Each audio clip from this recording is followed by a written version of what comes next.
Olá, caríssimos participantes do Encontro Monárquico Virtual. Com muita honra, aceitei o convite que me foi feito pessoalmente por Dom Bertrand para participar deste Encontro Monárquico de 2021, que está sendo, entre aspas, virtual, por conta das restrições sanitárias que nos têm sido impostas por governos estaduais. Em outros anos, tive a grande alegria de participar do encontro anual aqui no Rio de Janeiro, na Glória, no bairro da Glória. Para mim é uma imensa honra mais uma vez estar aqui com vocês. Escolhi um cenário em que há, como vocês estão vendo aí, há um destaque para a bandeira da monarquia que tenho aqui atrás de mim. E começo por dizer algumas coisas que me parecem pontuais.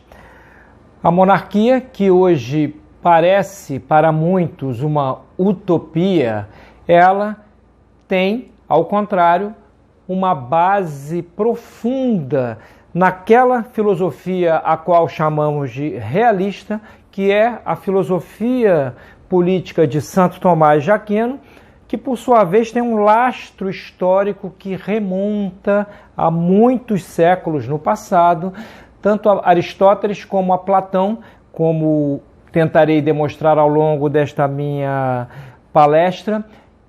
E, diferentemente com o que sucede com a República, nesta última o que nós temos é uma base em filosofias ditas com muita razão idealistas, ou seja, ideologias no sentido estrito do termo, se considerarmos a definição de Antoine Destit na sua obra Éléments d'idéologie, Elementos de Ideologia, na qual ele diz que ideologia, ele define ideologia, é todo o conjunto de ideias que se aparta da natureza das coisas, quer dizer, de qualquer visão realística do mundo, entendido aqui como o universo da ordem do ser. Então, algumas coisas que Dom Bertrand comentou comigo, e ele costuma dizer em suas palestras, em viagens que faz pelo Brasil, e eu vou começar por isto, são coisas pontuais. Em primeiro lugar, o fato de que na monarquia nós temos um destino comum a realizar. A monarquia, baseada numa família, ela realiza em ponto grande esta perspectiva segundo a qual a política nasce da amizade e não da inimizade entre os homens. Lembremos aqui Platão, que na sua República nos ensina que o Estado a sua existência nasce da consciência dos indivíduos de que não se bastam a si mesmos para realizar não apenas o bem comum, como os seus próprios bens individuais. Então, desta consciência de que muitas coisas lhes faltam, eles criam vínculos, que são vínculos a princípio de trabalho. Então é necessário de sapato, é preciso haver sapateiros, é necessário que as pessoas se vistam, é preciso haver gente que se ocupe do fabrico de roupas, etc. E estes vínculos de trabalho, eles se fundam numa certa amizade.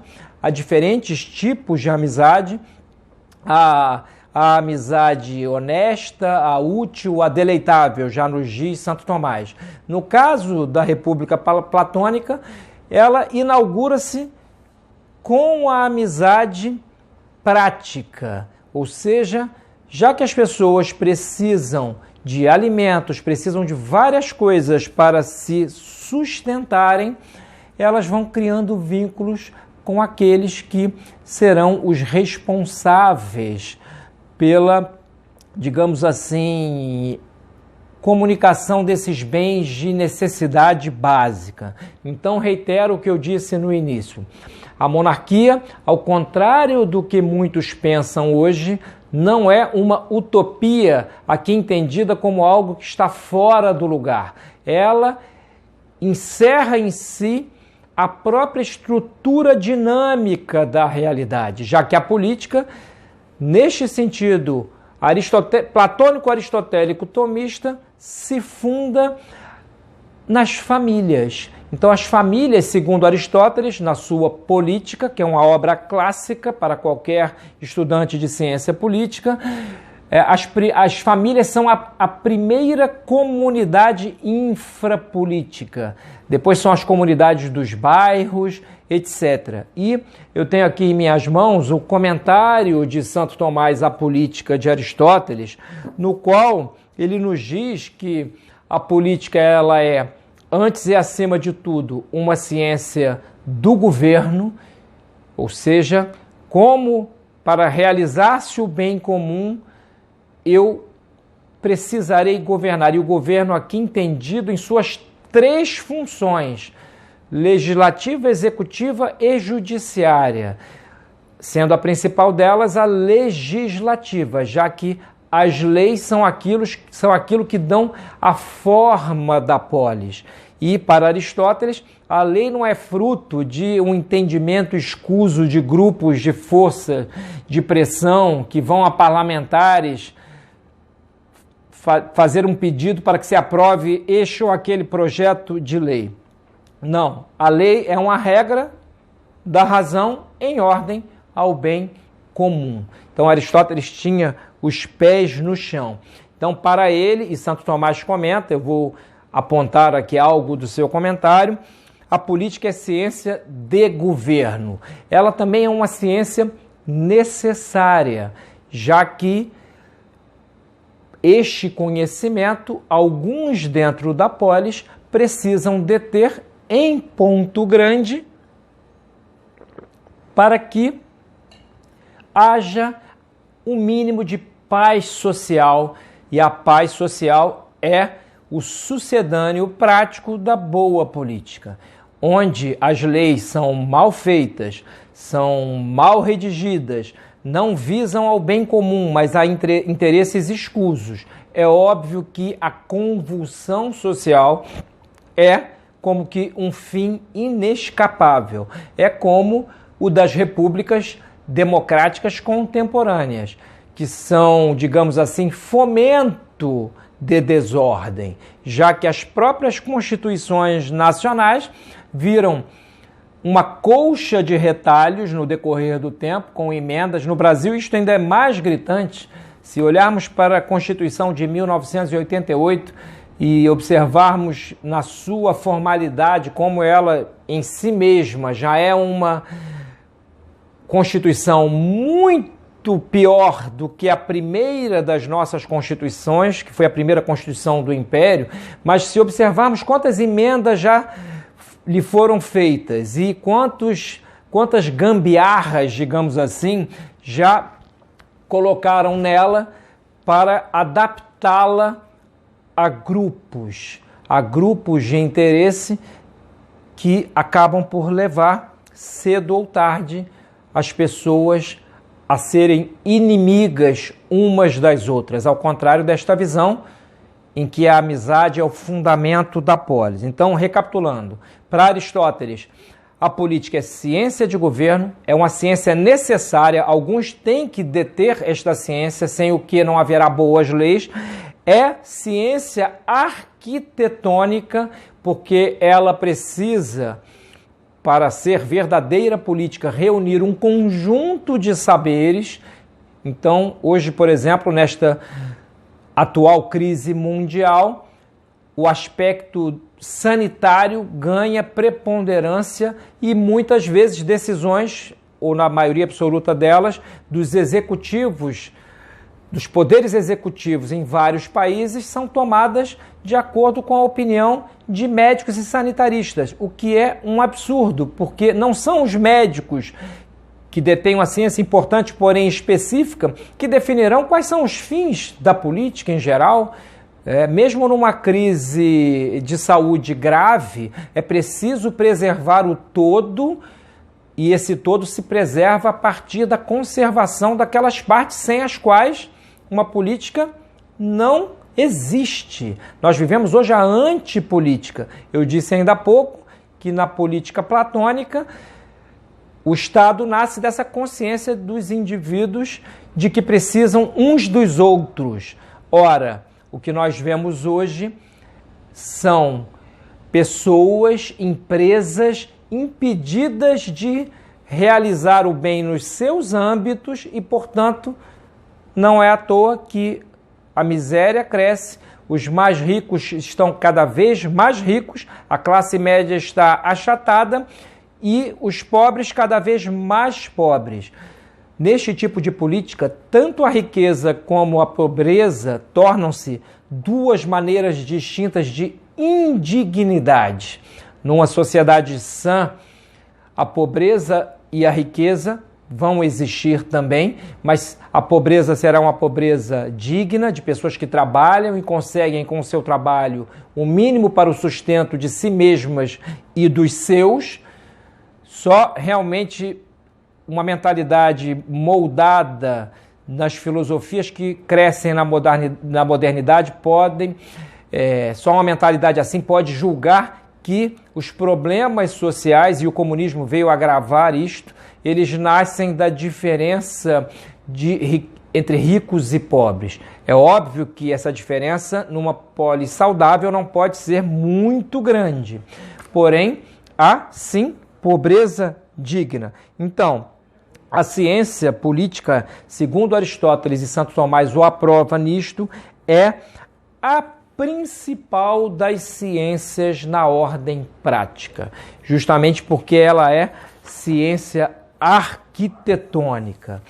Pois muito bem, estamos aqui a dizer que a monarquia nasce de uma visão realista, que é um espelho da ordem natural das coisas. Se olharmos bem, em qualquer agrupamento humano, o que nós veremos é hierarquia, é ordem, ou seja, as partes de um todo se ordenam em função da realização do bem do todo, ao passo que, no caso das repúblicas modernas, nascidas da homicida Revolução Francesa, o que nós vemos é uma destruição não apenas dos bens, do bem comum, como do bem dos indivíduos. Eu tenho aqui, fica a indicação para quem está fazendo quem está assistindo a este encontro monárquico virtual, a indicação bibliográfica de um autor francês, que é o Maxence Eckhart, né? Ele tem um livrinho aqui que eu tenho em mãos, Les Fondements philosophiques de la démocratie moderne, os fundamentos filosóficos da democracia moderna. E ele, depois de mostrar que a democracia moderna, que é, desde o seu nascimento, digamos assim, algo com vetor republicano, ela é uma negação metafísica da realidade. E a certa altura, ele se pergunta aqui, no capítulo 2º, cujo título é A Democracia é uma Negação. O que significa o rito democrático? Uma metafísica, e a physis aqui, lembremos, é a natureza, né? A filosofia da natureza, ela é muito importante, ela é a física no sentido clássico. É a democracia moderna, e completamos nós, uma republicana, uma visão do mundo, uma concepção da natureza humana, e ele vai dizendo e mostrando aqui de maneira clássica, com argumentações sólidas e base bibliográfica, que as repúblicas democráticas, nascidas do espírito revolucionário do século XVIII, elas são uma negação muito efetiva da ordem natural das coisas.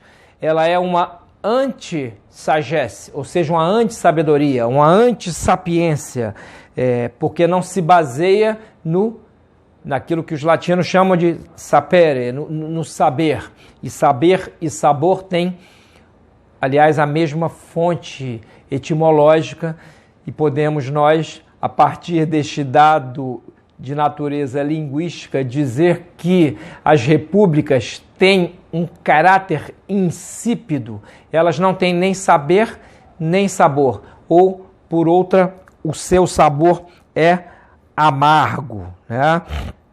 Então, ele diz aqui que essas repúblicas democráticas, no sentido moderno do termo, que são uma religião do sufrágio universal, essas democracias elas são anticontemplativas. E aqui, repito, a monarquia, dada sua base familiar, que nos aponta para a consecução de um destino comum e de uma identidade nacional que se constrói, se perfaz e se completa no tempo, a monarquia, ela é a garantia da manutenção da tradição, das tradições de um país, sem as quais o país caminha para uma espécie de autodissolvência. Então, fiquemos com isto no nosso horizonte. Monarquia, base realística, fim comum, sentido de pertença, ou seja, de pertencimento dos grupos a uma comunidade que aspira aos mesmos bens.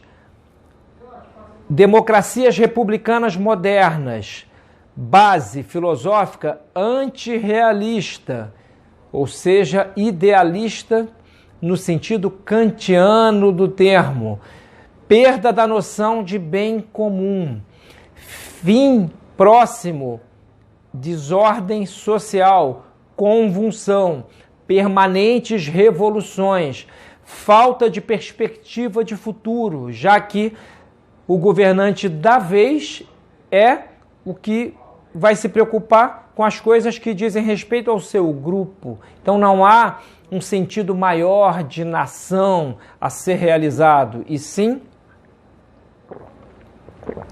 a ideologia como algo que será levado a cabo de uma maneira sempre deficiente, já que o presidente da República, ele não consegue enxergar para muito além do seu mandato. Só quando, muito rarissimamente, chega ao poder uma figura que tem esta noção histórica, é que realmente uma república consegue ter avanços no sentido positivo do termo. O que é um avanço no sentido positivo do termo? É uma caminhada em direção a bens a partir de conquistas tecnológicas, da ciência, etc., porém sem negar as tradições e, portanto, sem descambar numa espécie de autodemolição. Eu estou aqui com o meu livrinho, eu vou ler um trecho para mostrar para vocês algo do que está sendo, de maneira mais efetiva, algo do que está sendo pontuado, que é o Cosmogonia da Desordem. Tem uma parte que se intitula, que é a terceira parte, A Cidade de Deus Sitiada. Vou ler um excerto aqui de um artigo intitulado A Despótica Quimera de Thomas Hobbes. Homo homini lupus, pontifica Thomas Hobbes na base de sua teoria política. O homem é o lobo do homem.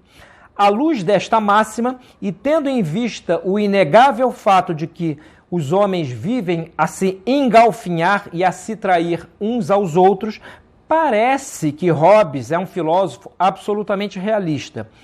Em síntese, poucos duvidam de que, em qualquer época, a amizade é menos comum entre os homens do que a inveja, o ódio e a cobiça, razão pela qual uma teoria política minimamente razoável deveria levar em conta essa evidente guerra de todos contra todos, bellum omnium contra omnes. Isso é uma máxima do Thomas Hobbes. A política começa numa espécie de guerra de todos contra todos. Outra famosa expressão de Hobbes, para quem o homem é, inegavelmente, o lobo do homem. E aqui eu vou pontuando que ele parece realista, mas eu vou mostrar que ele é um antirrealista.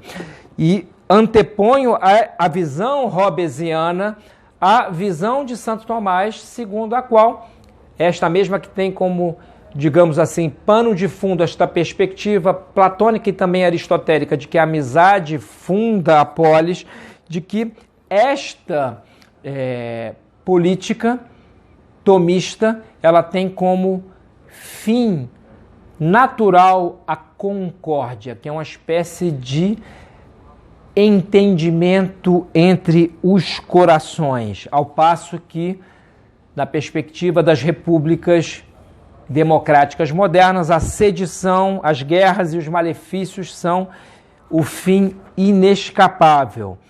Estamos aqui numa encruzilhada nada desprezível. A construção de uma teoria política sobre a premissa da amizade ou da inimizade entre os homens, como tendência fundamental, sobre o altruísmo ou sobre o egoísmo, sobre o bem comum ou sobre os bens individuais atomicamente dispersos. A proposta de Hobbes, neste contexto, é incisiva. A vida humana é uma corrida em que não existe outro prêmio senão superar os outros e chegar em primeiro lugar. Nela, cada indivíduo procura a honra e a glória para si mesmo, não importando se são conquistadas à custa da desonra e do infortúnio alheios. E aqui a referência bibliográfica é uma obra muito conhecida de Thomas Hobbes, que é o Leviatã. A cupidez do homem concebido por Hobbes é semelhante à do super-homem nietzschiano, com a diferença de que, em Hobbes, o homem, entre aspas, natural, indômito, homicida e incapaz de amizade, é proposto como algo a ser superado pelo homem civil, ao passo que, em Nietzsche, ele é louvado como modelo de saúde do espírito. Então, estas são as fontes. Thomas Hobbes é uma das fontes das repúblicas democratistas modernas, que são, como nós dizemos, estas sim, utopias, mas utopias no pior sentido do termo, como algo irrealizável, como algo que, por mais boa vontade que tenhamos, não podemos levar, digamos assim, a sério, no sentido que trata-se de proposições que se voltam contra a estrutura dinâmica da realidade.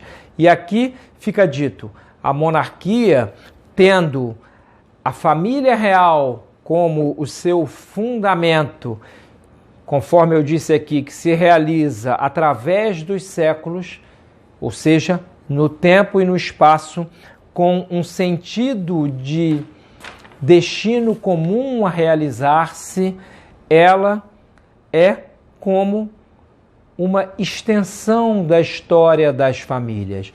E se partimos do pressuposto de que a família é a célula máter da sociedade, nós somos compelidos a concluir que o horizonte monárquico ele é muito mais rico, muito mais prenhe de possibilidades positivas do que o horizonte republicano, sobretudo o dessas repúblicas em que a religião civil é o sufrágio universal. É óbvio que se olharmos para o passado remoto, veremos, por exemplo,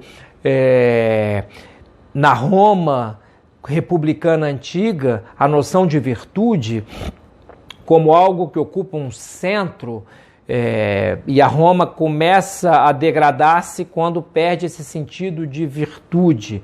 Mas este não é o caso das repúblicas contemporâneas, que sempre colocaram a idolatria do indivíduo, do individualismo, a idolatria à liberdade, sem nunca definirem bem o que é liberdade, bem ao modo dos iluministas do século XVIII, como o fundamento da polis.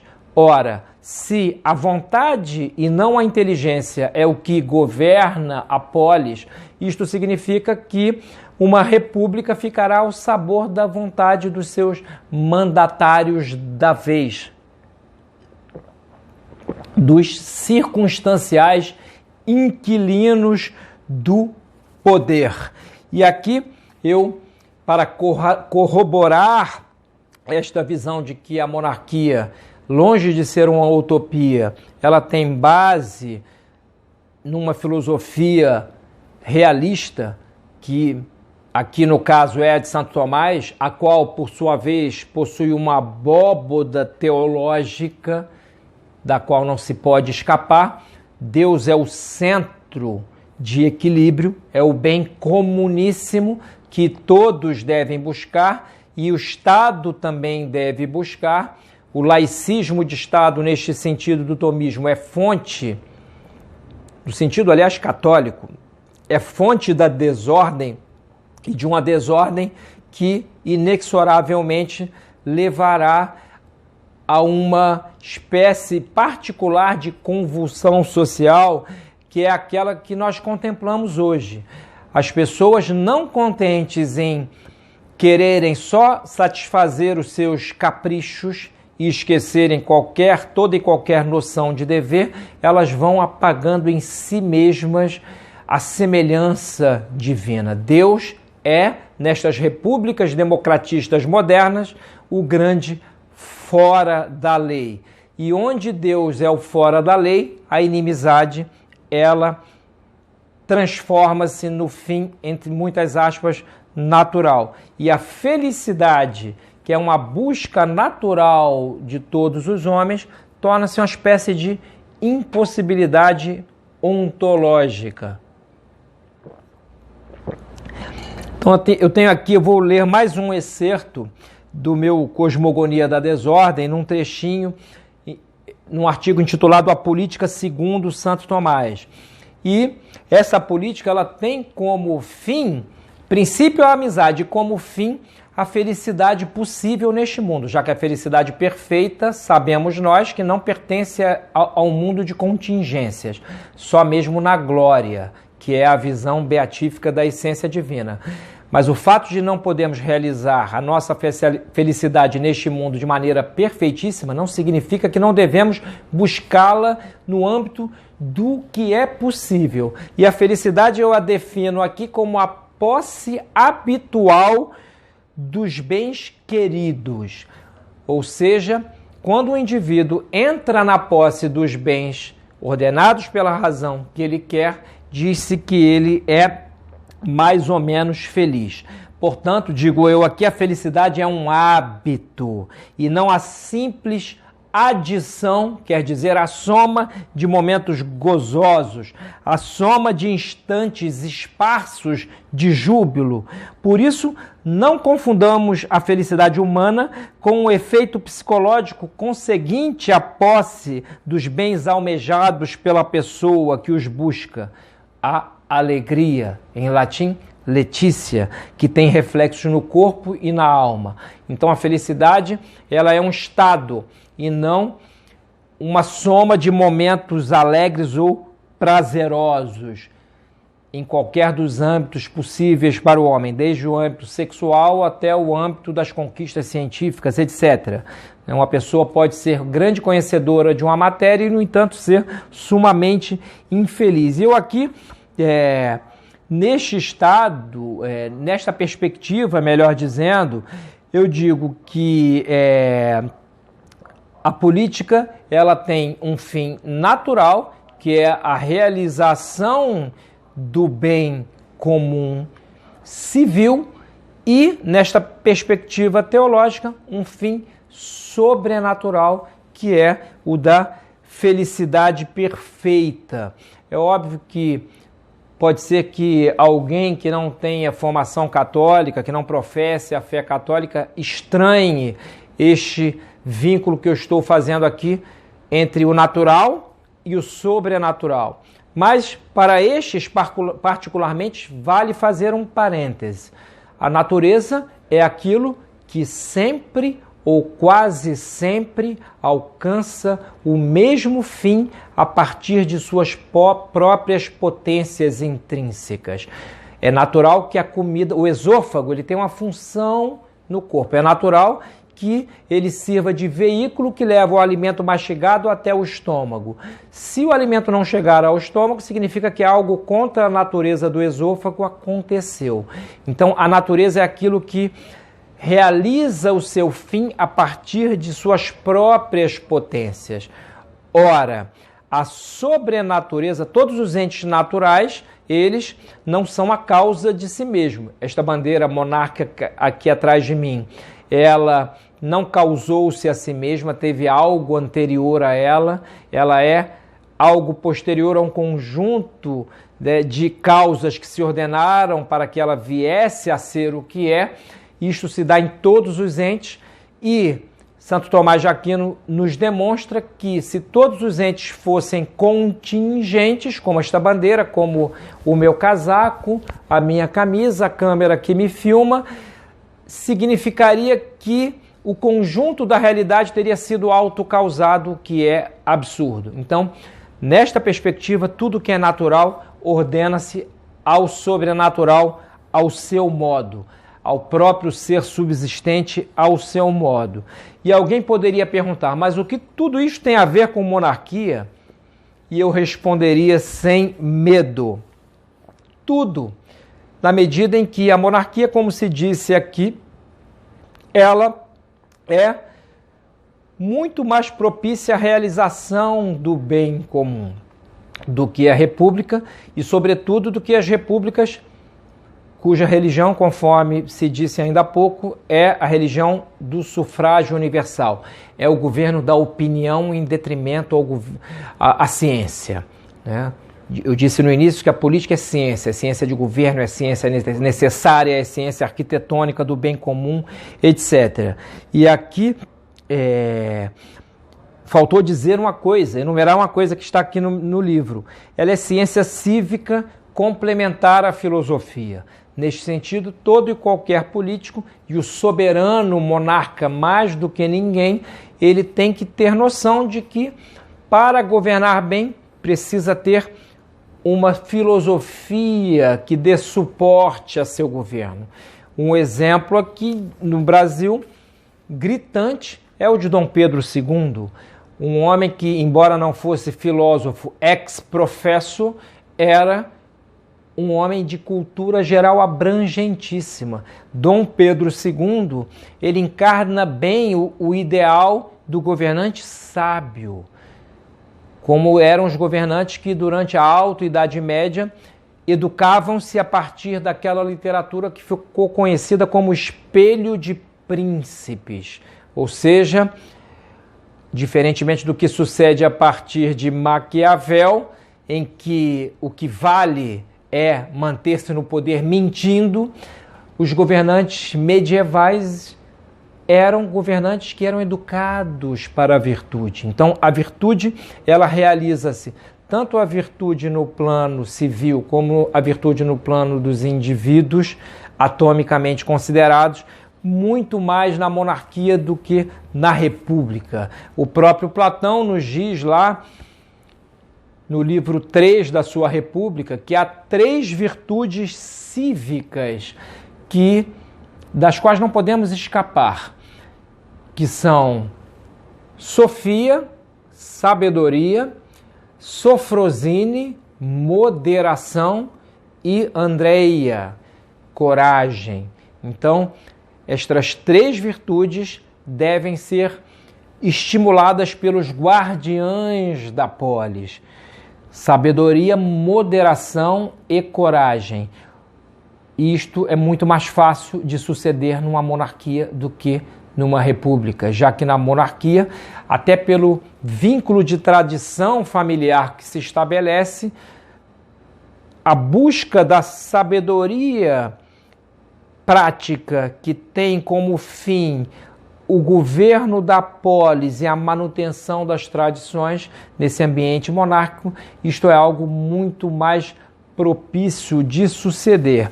Eu estou aqui, antes de encerrar esta minha breve palestra, e agradeço uma vez mais a Dom Bertrand e a todos os integrantes da família real brasileira. Agradeço ao Dom Bertrand pelo convite, que muito me honra. Estou aqui na qualidade de súdito, e digo isto literalmente, é o meu sentimento. É um sentimento de súdito. E eu, antes de encerrar, eu trouxe aqui, eu tenho em mãos o Dicionário Enciclopédico del Pensiero de San Tommaso d'Aquino, do padre italiano Battista Mondin, que nos termos, no verbete, melhor dizendo, política, é um verbete que tem muitas páginas. Ele cita a obra de Santo Tomás, o De Reino, em que Santo Tomás mostra uma preferência pela monarquia. Santo Tomás, em verdade, ele oscila, porque para ele, mais do que a forma de governo, está em jogo a realização ou não do bem comum, mas ele aponta aqui que nas sociedades naturais, o fim primeiro, né, na sociedade doméstica, a família, ela é a base dessas sociedades. E no plano civil é o Estado. Então, o Estado, nesta visão aristotélico-tomista, ele se baseia na amizade e nos vínculos infrapolíticos familiares. Isto é impossível nas repúblicas filhas da Revolução Francesa. Volto a dizer, porque nelas a pulverização é, digamos assim, algo de que não podemos escapar. Aliás, conversando com o Dom Bertrand, ele me deu uma notícia interessante antes, né, de que eu gravasse esta palestra, que foi a seguinte: ele foi aluno em São Paulo do Miguel Reale, pai. O Miguel Reale, que era uma espécie de vaca sagrada do direito. Ele tem a teoria da tridimensionalidade do direito, que obteve um sucesso durante um tempo, e se for contemplada à luz de uma crítica metafísica, é algo muito precário, muito primário. Então, este tipo de direito que descambou no neopositivismo jurídico contemporâneo é o direito, ou o pseudo-direito, que dá sustento a estas repúblicas convulsionadas.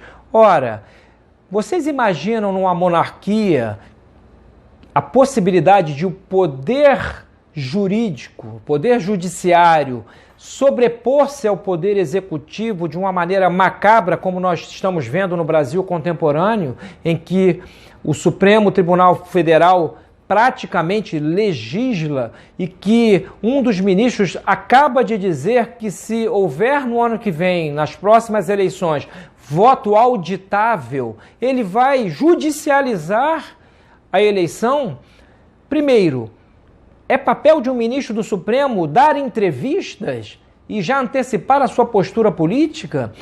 Então, isto só é possível numa república, ou republiqueta, se alguns quiserem, numa república que tem o pluralismo como a base. Aliás, um dos livros do Miguel Reale, que foi professor de Dom Bertrand na faculdade, é Pluralismo e Liberdade. É aquela visão liberal, absolutamente criticável, segundo a qual uma sociedade é boa se ela for plural.